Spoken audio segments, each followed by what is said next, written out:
আজ ভোর 4টে থেকে মকর সংক্রান্তি উপলক্ষে পুণ্য স্নানের পর যজ্ঞ, হোম, ভক্ত সমাগম, তারপরে খিচুড়ি প্রসাদ বিতরণ আমরা দেখতে পাচ্ছি। গোটা রাত শ্যামলিদি কাজ করেছে, আজকে এতক্ষণে খাওয়ার সময় পেল, প্রসাদ গ্রহণ করার সময় পেয়েছে। তার সাথে অগণিত ভক্ত বিভিন্ন জায়গা থেকে যারা এসছে তাদেরকে দেখতে পাচ্ছি এখানটায়। এই যে আরো ভক্তরা খাচ্ছে সব। আচ্ছা, বিভিন্ন জায়গা থেকে এসছে অগণিত ভক্ত, তাঁবু খাটিয়ে বসে সেখানে খাওয়া দাওয়া চলছে। পাশে চলছে এক জায়গায় কীর্তন, ভজন।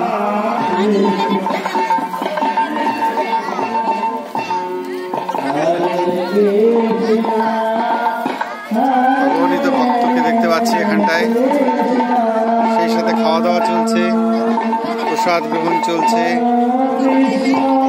কাল থেকে যারা কীর্তন করেছে তারা এখানে এসে বসে আছে, সবাইকে দেখতে পাচ্ছি। প্রবল উৎসাহ উদ্দীপনার সাথে পালন হলো আজকের মকর সংক্রান্তির স্নান। এই যে এক গোসাইকে দেখতে পাচ্ছি, কেমন লাগলো? ভালো লাগছে? কি মনে হয় প্রতি বছর হবে? প্রতি বছর হবে। হ্যাঁ, আসবেন তো? আচ্ছা আচ্ছা, ঠিক আছে। সবাই একবার বলুন, হর হর মহাদেব। হর হর মহাদেব। ঠিক আছে।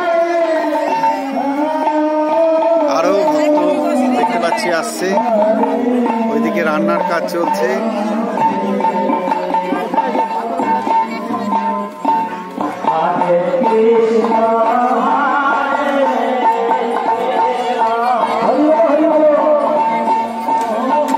চলছে প্রসাদ দেওয়ার কাজ, ভজন কীর্তন চলছে। একদিকে দেখতে পাচ্ছি তাঁবু খাটানো হয়েছে, এখনো ভজন কীর্তন চলছে। বাচ্চারা প্রসাদ গ্রহণ করছে, কচিকাচারা প্রসাদ গ্রহণ করছে। এই যে সবাই প্রসাদ নিচ্ছে। গোটা রাত খিচুড়ি প্রসাদ বিতরণ হয়েছে, এখনো চলছে খিচুড়ি প্রসাদ বিতরণ। আমাদের ঠাকুর মশাই একটু এদিকে আসুন। ঠিক আছে, কেমন লাগলো আজকের দিনটা? কেমন কাটলো? ভালো লাগলো? দারুণ অনুভূতি। আচ্ছা, প্রতি বছর এরকম হলে কেমন হয়? দারুণ। আপনাদের সবার সহযোগিতা একান্ত কাম্য, সবার আপামর জনসাধারণের। এত মানুষ দেখে কেমন মনে হচ্ছে? সুন্দর অনুভূতি। বাহ, খুব ভালো। 800 বছর আবার হবে। ঠিক ঠিক ঠিক। আপনাদের সবাইকে সাথে চাই, সবাইকে সবার সহযোগিতা চাই। ঠিক। এই যে এখানে আছে রতনকে দেখতে পাচ্ছি, এরা সবাই প্রসাদ বিতরণ করার জন্য ব্যস্ত। গোটা রাত খিচুড়ি রান্না হয়েছে।